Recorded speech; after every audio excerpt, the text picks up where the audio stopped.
Hello friends. आप अपनी बालों की और स्किन की केयर करते हो। आप बहुत एक्साइटेड होते हो जब आपकी प्रेगनेंसी होती है। आप डिलीवरी के बाद तरह तरह के मॉइस्चराइजर, क्रीम, पाउडर, ये सब चीजें अपने बेबी के ऊपर यूज करते हो। बट आप कभी ये नहीं सोच पाते हो कि ये आपके बेबी को सूट करेगा या नहीं, या आपके बेबी के स्किन और हेयर केयर के लिए आप क्या अप्लाई करो। आप डिलेमा में हो रहते हो, कंफ्यूजन में रहते हो और आपको पता ही नहीं चलता है। कई बार आप कुछ ऐसी चीज अप्लाई कर देते हो जिसकी वजह से आपकी बेबी की स्किन और हेयर डैमेज होते हैं और आगे चल करके आपके बेबी को बार बार इंफेक्शन, डर्मेटाइटिस, एक्जिमा चीजों को झेलना पड़ता है। तो दोस्तों, मैं डॉक्टर शैला नाज आज आपको इस वीडियो में बताऊंगी कि अगर आपकी बेबी यानी कि आपका न्यू बॉर्न बेबी है तो डिलीवरी के बाद से ही आप अपने बेबी की स्किन और हेयर केयर कैसे करो। दोस्तों, एक्चुअली होता क्या है, जब बेबी डिलीवरी होता है यानी कि जब बच्चा पैदा होता है तो उसके स्किन पर, बॉडी पर आपका ब्लड, एमनियोटिक फ्लूइड और सफेद रंग की एक लेयर स्किन पर जमी रहती है, व्हाइट कलर की परत, जिसे कि हम वर्निक्स कैस्यूजा कहते हैं। तो जब ये सारी चीजें होती हैं तो आपको नर्स जो होता है वो क्लीन करके दे देती है।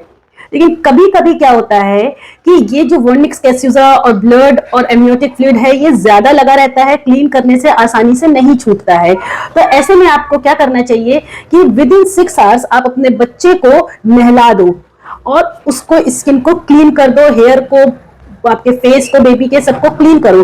बट यहाँ पे आपको ये पता होना चाहिए कि अकॉर्डिंग टू WHO बच्चे को 24 घंटे तक नहलाने की कोई जरूरत नहीं होती है, सिर्फ वाइप करना ही सफिशिएंट है। बट कभी कभी ये परत ज्यादा होती है तो आप नहलाओ उसे, बच्चे को गुनगुने पानी से। अब कई सारी मदर्स कंफ्यूज रहती हैं कि वो कौन सा साबुन यूज करें, किस तरह से बच्चे को नहलाएं, कैसे हैंडल करें, क्योंकि फर्स्ट टाइम मदर बनी है, कोई हेल्पिंग हैंड नहीं है। तो ऐसे में दोस्तों, मैं आपको गाइड कर रही हूँ, आप बहुत ध्यान से इस वीडियो को देखिएगा। आपको करना क्या है, आप का बेबी है, छोटा बेबी है, आप बच्चे के प्राइवेट पार्ट पर, बगल में, कान के पीछे और गर्दन पे केवल साबुन अप्लाई करें। और साबुन भी आपका खुशबू से फ्री होना चाहिए, यानी कि फ्रेग्रेंस फ्री होना चाहिए और केमिकल फ्री होना चाहिए। आप साबुन यूज करें इन 4 पार्ट्स पर और उसके बाद बच्चे को अच्छे से वॉश कर दें, नहला दें और बॉडी और अदर पार्ट्स पे, पैर हाथ पर आप सिर्फ पानी से साफ कर दें, बच्चा नहा लेगा आराम से। ठीक है। अब आपको क्या करना है कि आप बच्चे को नहलाओ कब, तो उसके लिए आपको बच्चे को डेली डेली नहलाने की जरूरत नहीं है, सिर्फ ऑल्टरनेट डे में या थर्ड डे में आप बच्चे को नहलाओ। हफ्ते में 2 या 3 बार आप नहला सकते हो। खास तौर से आपको बच्चे के प्राइवेट पार्ट पर, बगल में, गर्दन पर और कान के पीछे आपको बच्चे के साबुन लगाइए अच्छे से और क्लीन करिए। बाकी अदर डेज में, जिस दिन आप बच्चे को नहीं नहला रहे हो, तो आप गुनगुने पानी का इस्तेमाल करिए। गुनगुने पानी से साफ कॉटन का तौलिया लीजिए और बच्चे को वाइप कर दीजिए, क्लीन कर दीजिए। लेकिन ये काम आपको डेली करना है। नहलाएं आप चाहे दूसरे या तीसरे दिन बच्चे को। होता क्या है, बच्चा जब दूध पीता है तो मुंह से गिरता है दूध या राल गिरती है और बच्चे के गर्दन पे, बगल में, सब जगह आ जाता है या पसीना आता है।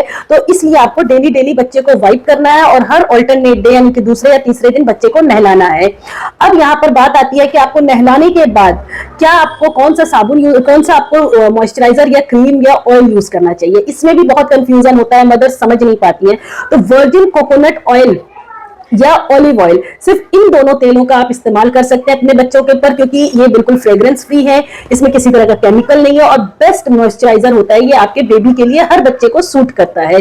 तो ये आप अप्लाई करिए बच्चे के ऊपर मॉइस्चराइजर के तौर पे। और उसके बाद अगर आप बच्चे को मसाज करना चाहते हो तो मसाज के लिए भी आप कोकोनट ऑयल का यूज करिए, मसाज दीजिए, ताकि बच्चे की बॉडी को रिलैक्स मिलेगा, बच्चे को नींद अच्छी आएगी, बच्चे की स्किन हेल्दी रहेगी और बच्चे के अंदर किसी तरह की ड्राइनेस नहीं होगी। साथ ही साथ आगे चल करके बच्चे को किसी तरह का इन्फेक्शन नहीं लगेगा।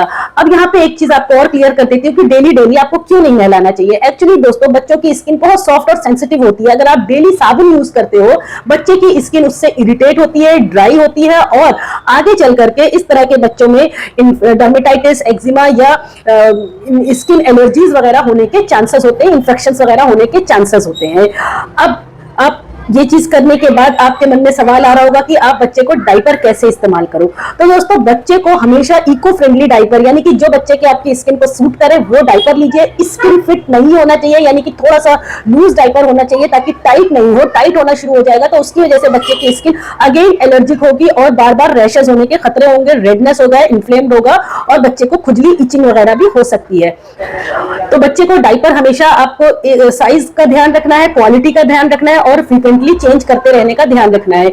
नहलाने के बाद या डायपर पहनाने के बाद आपको बच्चे को किसी तरह का पाउडर नहीं यूज करना है, क्योंकि दोस्तों पाउडर में फ्रेग्रेंस होते हैं, खुशबू होती है और केमिकल्स वगैरह होते हैं, तो वो बच्चे को इरिटेट करते हैं। और साथ ही साथ जब आप पाउडर डालते हो तो बच्चे के नाक से के जरिए सांस में जाता है, तो अगेन वो बच्चे को परेशान करता है, बच्चे को दिक्कत होती है, उसकी वजह से बच्चे को सांस में भी प्रॉब्लम हो सकती है। दोस्तों अगर बच्चे के डायपर पहनाने से आपके बच्चे को रैशेस हो जा रहे हैं, यानी कि रेड हो रही है स्किन वहां की, आपके जो नेपी एरिया है या इन्फ्लेम्ड हो जा रही है और इचिंग हो रही है, तो आप बिल्कुल डायपर पहनाना स्टॉप कर दें। रात में भी आप नहीं पहनाएं डायपर, सिर्फ बच्चे को चड्डी पहना करके रखें। और डायपर रैश क्रीम आती है या हिमालय की ले लीजिए, या तो फिर आप कैलेड्रिल लोशन वगैरह अप्लाई करिए और ये 4-5 दिन आप लगातार करते रहिए, जिससे कि बच्चे का जो रेडनेस है, इन्फ्लेमेशन है, वो खत्म हो जाए। और दोस्तों बच्चे को खास तौर से कोशिश करिए कि दिन में आप बिल्कुल डायपर नहीं पहनाएं, रात में जरूरत पड़ रही है तो जरूर पहनाएं, लेकिन उसको फ्रीक्वेंटली आप चेक करते रहिए और चेंज करते रहिए रात में भी। कई बार क्या होता है दोस्तों, बच्चों की जो स्किन होती है नेपी एरिया की, वहां पे यीस्ट इन्फेक्शन हो जाता है। यीस्ट इन्फेक्शन मतलब कहने का है कि छोटे छोटे से दाने निकल जाते हैं रेड कलर के, और साथ ही साथ उसमें व्हाइट कलर के पैचेस दिखाई देने लगते हैं, तो उसे हम ईस्ट इन्फेक्शन कहते हैं। तो अगर आपके बच्चे के ईस्ट इन्फेक्शन हो रहा है तो आप मिकोनाजोल जेल आती है या तो फिर कीटोकोनाजोल क्रीम आती है, इस बच्चे को वो यूज करें और अगेन आप डायपर बिल्कुल नहीं पहनाएं। अब दोस्तों बात आती है बच्चे को अगर एक्जिमा हो रहा है। एक्जिमा कहने का मतलब है नेपी एरिया में स्किन बच्चे की ड्राई हो रही है, रेड हो रही है और इचिंग हो रही है, तो ये या तो फिर बच्चे के खासतौर से गाल पर या तो फिर माथे वगैरह पे दिखाई देता है, या अदर बॉडी पार्ट्स पे भी दिखाई दे सकता है, पीठ पर, पेट पर, नेपी एरिया में।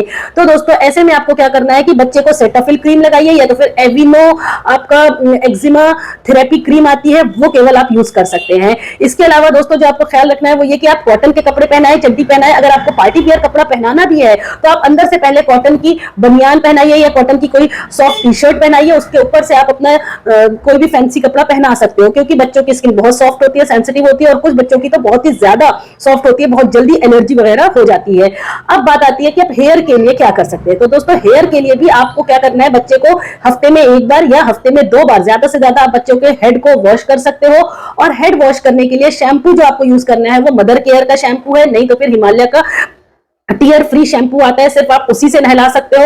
और कई बार क्या होता है दोस्तों, बच्चे के उंगलियों में भी, उंगली के बीच में भी फोड़े फुंसी वगैरह निकल जाते हैं, और साथ ही साथ बुखार होता है, या बॉडी पार्ट पे कहीं और फोड़े फुंसी निकल रहे हैं और बुखार है, तो दोस्तों ऐसे में आप इंतजार नहीं करिए, फौरन बच्चे को हॉस्पिटल लेकर के जाइए।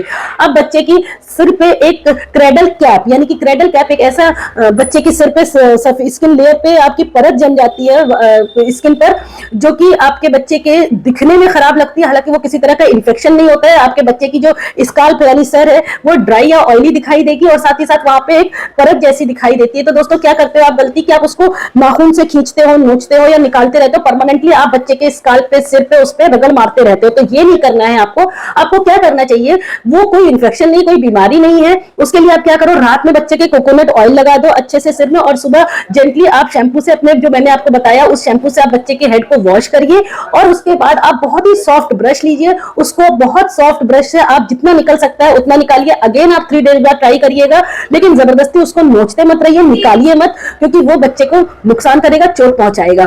इस तरह से आपके बच्चे की वो परत थोड़े दिनों में अपने आप झड़ जाएगी, निकल जाएगी। बस आपको कोकोनट ऑयल यूज करके अदर डे आप अच्छे से शैम्पू करके उसको बहुत सॉफ्ट कंघे से निकालने की कोशिश करिए, और मॉइस्चराइजर वगैरह लगा दीजिए, और उसके अलावा कोई आपके बच्चे के सिर पे या पूरे बॉडी पार्ट पे पाउडर वगैरह भी लगाने की जरूरत नहीं है।